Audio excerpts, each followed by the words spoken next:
Welcome to Saturday morning on Bike Racing and Out Mercy. I'm Phil Lovett and this is my quest to win an e-cycling race on Zwift. Now today I'm focusing on the deadlifts in the gym, and I'm also going to do a demonstration because the deadlift is your go-to exercise in terms of building power, strength and size. So as I've said many times before, the deadlift is your go-to exercise in terms of building strength, power and muscle. And it's really important for the cyclist because we spend a lot of time on the bike where the focus is on the quad and we neglect the glute and the hamstring, and a lot of power comes through the glutes and hamstring. Also, the deadlift will help us build flexibility, and again, if you're office bound and at the desk or you're on the bike for long hours in that kind of crunched up position, you lose flexibility. So again, the deadlift is going to be super helpful in terms of getting you into a better position, a more aero position on the bike, but also preventing injury. So we set ourselves up just in front of the bar, right in the middle. Feet shoulder width apart, toes pointing slightly out like that. And you want to try and get about 1 inch to 1.5 inches between your shin and the bar. Then we stand up straight, let the air out of our tummies. Take a deep breath in through the nose and mouth, because what we want to do is start filling the core up with air, because that's integral to bracing the abs and creating the stability for the movement. Now obviously I'm going to let the air back out in order to talk. We then bring the chest up and the shoulders back, because we're providing the cue to start thinking about how we get ourselves nice and tight and get the movement right in terms of the setup, which you'll see in a second. So feet shoulder width apart, toes pointing slightly out, standing tall, deep breaths in, feel the core, chest up, shoulders back, trying to get the tension here in the lats. We then grab the bar, overhand grip, and we take the slack out the bar. Arms just outside the legs. And then we kind of bring our hips up a little bit to create the tension here through the hamstring.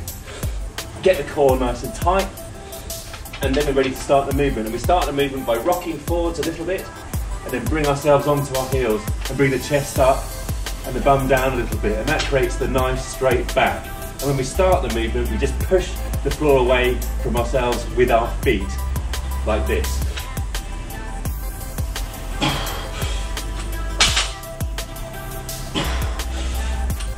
And as the bar gets to about shin height, the focus is really on driving through with the hips to create the hinge movement.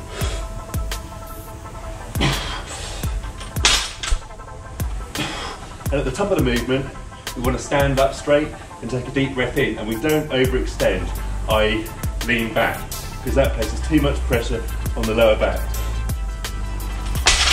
Look, I know the deadlift is really only picking something up and putting something down off the floor, but believe it or not, it's a very technical movement, especially as things get heavier. And really, my focus here is on how I undertake the deadlift safely, i.e. keeping a nice straight back and making sure that I don't get injured and therefore don't end up with time off the bike, which is the last thing that I want to do here.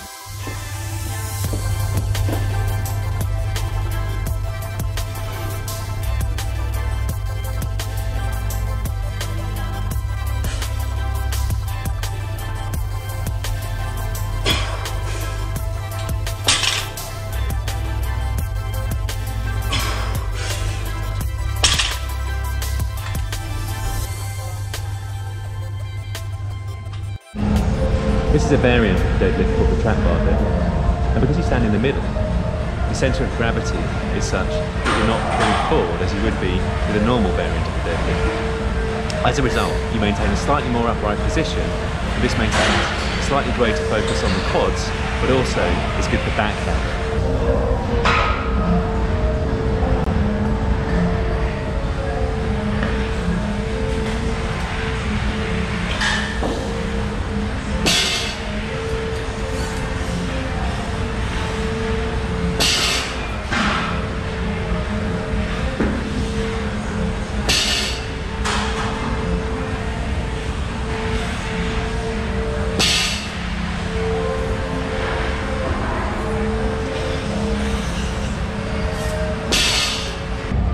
So as you can see, because the bar doesn't hang slightly in front of me as it does on the conventional deadlift or the snatch grip deadlift, it's easier to maintain a nice upright position with an arched back and the lats engaged.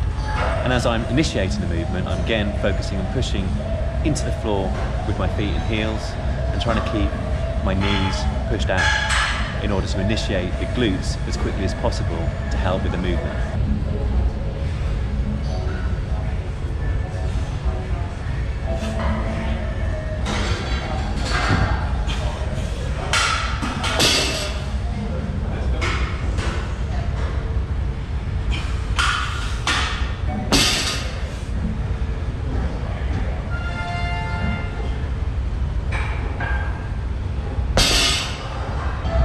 Now for that previous set and my final set, I've added 20 pounds to the bar in order to focus on building some strength and power.